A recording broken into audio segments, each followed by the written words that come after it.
Hey kittens and cats, welcome back to Buddha and the Slut. You know, I've been too afraid to say that second part of the title for a while. Let's just embrace it, shall we? It's not about you, it's about me, and just half of me. But anyway, we're talking about things that are us and aren't us, and this specific episode is about us, and us being firmly in 2020. Now, 2020, for some of you, that triggers thoughts of perfect vision. For others, a blurry dystopian future, a chance to dethrone an orange-haired emperor with no clothes. Ew, shudder the thought.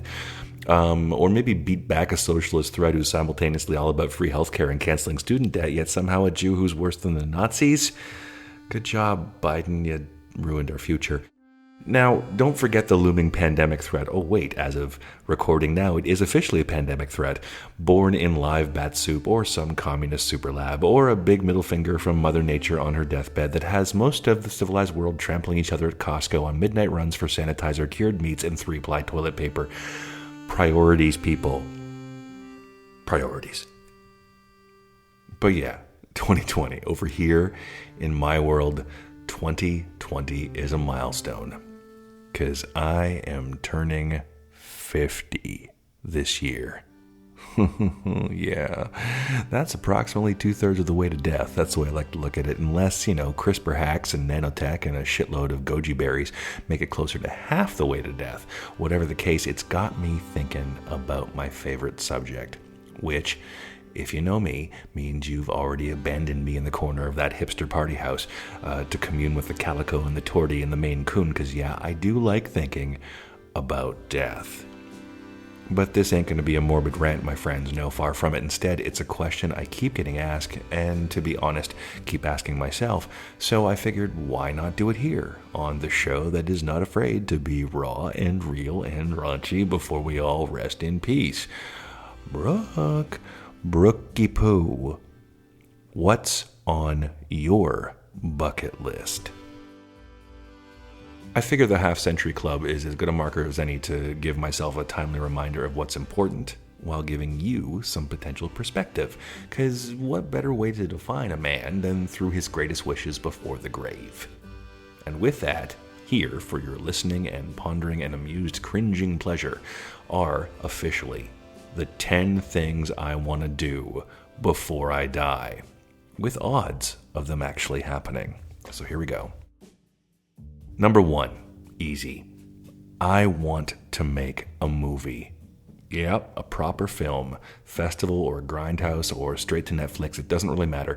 But now that the tools are there to do it on the cheap, make it look and sound good, and tell, a Brooke Burgess creepy, cool, surreal, weird, artsy, smartsy, fartsy, sci-fi, horror, fable, kind of my story, my way, then what the fuck am I waiting for?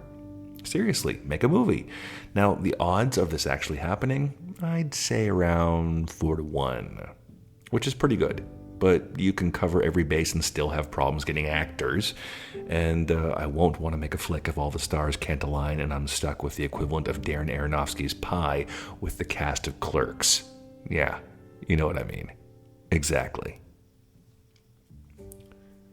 Number 2 on the bucket list rundown, I want to give LSD a real shot. You heard it here first, dear psychonauts. I yammered on about my ayahuasca journey in the show's Vine of the Dead. I think it was episode 9 of this podcast. I have been open about my mushrooms and the weed years, a wicked San Pedro mescaline trip, a couple of truly hilarious ecstasy and coke binges I should probably put to paper someday and to audio. It's gold, Jerry, it's gold. But I have never given the 60s drug of choice a fair shake. I don't know, it's all those urban myths of trips gone bad, the Johnny burned out 6 bad hits and never came back thing. Or seeing the drug nerds at high school and college parties do that seizure thing by the punch bowl and then grin like serial killers at night's end when you're trying to make out with the stragglers. Whatever the case, if I can find the clean stuff, I want to try it. Controlled environment, chill music, clean liquid acid, and a trusted babysitter. And then blast off, man. Now, the odds of this Timothy Leary-style expedition actually happening? I'd say this one's 5-1.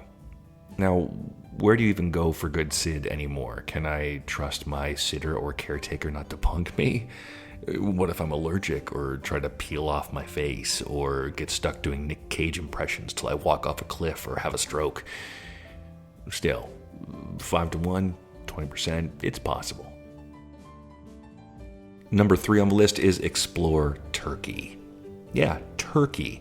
I don't know why, but that country has been on the top of my gotta-see list for half my life, and I still haven't been. Airport transfers don't count. Sorry, Istanbul. The history of the country is amazing. The architecture, stunning. The food and coffee are total bullseyes for me. The women are fierce and fab. Beaches to die for. Hell, pretty much every land and geological type you could dream of. It's got that legendary Persian hospitality and awe-inspiring Ottoman shit, and the whole spiritual hodgepodge crossover thing, and fucking mind-blowing ancient ruins being dug up as we speak. And did I mention the kebabs? Turkey. Odds 2 to 1. I'm going. I want to go. I am probably going. I need to. I will watch the geopolitical scene unfold and hope that Turkey's ideological strongmen and the resulting international response don't force my hand against. Come on, man. I'm going to hop on that plane as soon as coronavirus lets me. Number 4, and a personal one. I want to cry after sex. Yeah, laugh it up, all of you. Laugh it up, Bilbo. In my 30s, I would have just shared my porn bucket list and had you all thinking that's all that mattered in my world. And for a while, it was all that mattered. That was my vice. But everyone's got to grow up sometime, and I pretty much ticked every box on the dirty 30 aside from being in an orgy because, hygiene. Am I right? But yeah, to quote the great Agent Dale Cooper from Twin Peaks Season 2, Episode 1, as he was bleeding out from a mystery shooter's bullet on his hotel room floor, I would very much like to make love to a woman who I had genuine affection for. Not just genital gymnastics, my friends, but fearless, vulnerable, heart and soul and body wide open with tears streaming in joy after kinda lovemaking. I would like that very, very much. Now the odds on that? Oh boy. 50 to 1? Maybe I'm being harsh. But what's that about old dogs and new tricks? Man. Besides, have you seen men past 50? I wouldn't really want to sleep with me, so I get it. Number 5. Release an album. Seriously, I already told you, stop laughing. I know my pipes ain't the best, and there's not exactly a market creaming their jeans for 50-somethings with sagging jowls and testosterone scores, but I am truly serious. I have probably written several hundred throwaway tunes, at least 100, lost to the ether of inspiration because I never saw myself as a composer or a musician. It wasn't the proper title for me. But there are a few lingering earworms that I think could honestly see the light of day and not completely suck. A full album's worth? Quite possibly. And I know lots of great musicians who owe me favors or feel sorry for me, who can help me whip it all into shape. And because this would be a one-shot deal, I would try to cover all of my favorite genres. You got rock and pop, prog, folk, hip-hop, spoken word, polka, children's songs. Yeah, Apple's gonna need new servers when I drop it, bitch. Now, the odds of this, honestly, I'd say 1.5 to 1. Yeah, unless my cousin, the great Tobias Tinker, is too swamped with a new show to help make the mixes magical, this will happen in the next year or two. I swear it will, and you are not ready for it. Number 6. Oh, Sadushi. I want to fly in a private jet. Now, this is the only luxury asshole thing on the list, and I am fully aware of all the classist and environmental and totally douchebag reasons that it's, quote, wrong, unquote. But I still want to do it once. Preferably paid for by a movie studio, like a long-haul flight, fine dining with a good wine pairing, internet for that total jerk Instagram post with the hashtag higher than you. And a hot and uninhibited companion wouldn't hurt either. Finally the Mile High Club, oh yeah, fly the friendly skies. Now the odds of this happening are probably around 20 to 1, because I've read about group options for booking private planes more affordably, and maybe even one of my rich, famous friends might throw me a bone one day, like for my 60th or something, or 75th, but otherwise, I don't see it happening so easily, unless the Make-A-Wish Foundation or something changes the rules to include middle-aged dudes, One can dream. Gen X. Number 7, on a serious note, have a home. I want to have a home, because I have moved around a lot. Nova Scotia and, all through Ontario, Vancouver, Canada and its suburbs, Saskatchewan, Los Angeles, Europe, now Thailand, Southeast Asia, digital. I'm a full-time digital nomad now, and that's cool. It's awesome. People seem to say, wow, what an amazing life, Brooke. I wish I could live it, but the grass is always greener, even though it's rewarding sometimes. But I will let you in on a little secret. I do dream of having a place of my own someday, not just some studio flat or a condo or some hippie commune, God forbid, but an honest-to-goodness house. Am I saying that like a Canadian? House? Somewhere quiet and simple in nature, beautiful, near the ocean, with trees. Cats, of course, and maybe even a dog at that point, or a horse.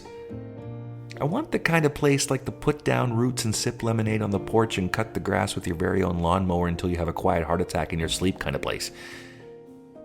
But I don't know.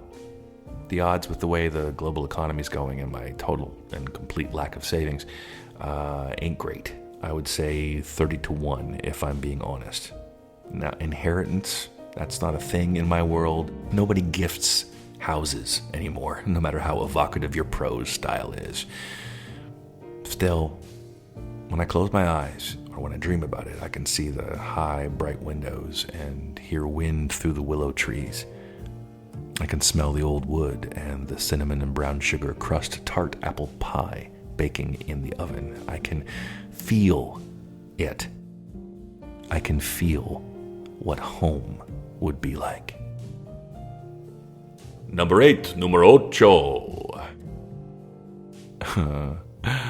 I want to play Survivor.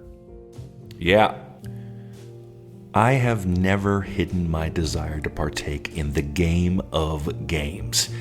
And as of 2019, the producers reviewed the tax laws and decided after 20 long years that Canadians could finally starve and sweat and lie their way to $1 million on a Fijian beach just like their Yankee cousins. Gods be praised, and I have yearned to know for so long, for 20 achingly long years, could I do it? As a super fan of the show who knows it inside and out, could I endure 39 days of deprivation and paranoia, of 24/7 cameras and Lord of the Flies social madness, of pooping in public and high-stakes physical tests and brain-melting puzzles in a system, in a thing, in a show designed to hurt the feelings of 19 other people just as worthy of love and wealth and success as I am, with nothing but my wits and my instincts and my empathy and a few mouthfuls of coconut rice.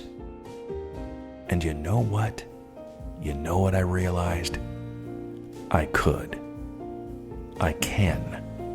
Even though I'm getting old, and there's only 1 or 2 slots per season for a guy like me, I promise, it would be fucking epic.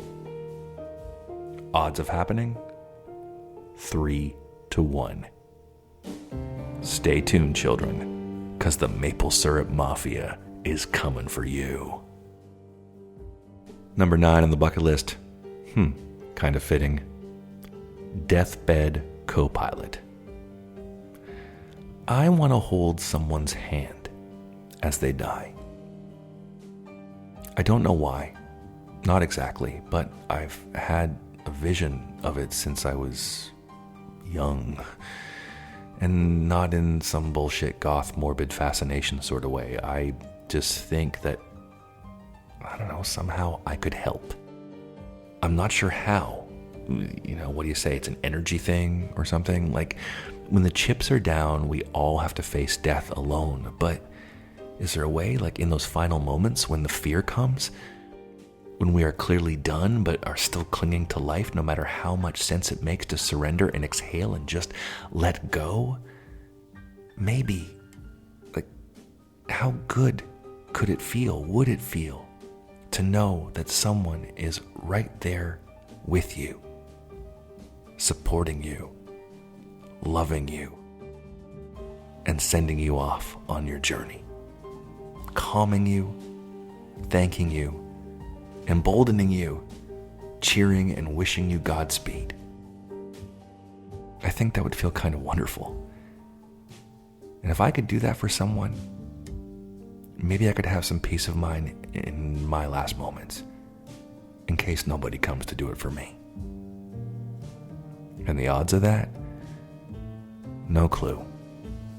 But now, when it feels like we're rocketing to front row seats for the apocalypse some days, I'd say it's much more than possible, all things being even.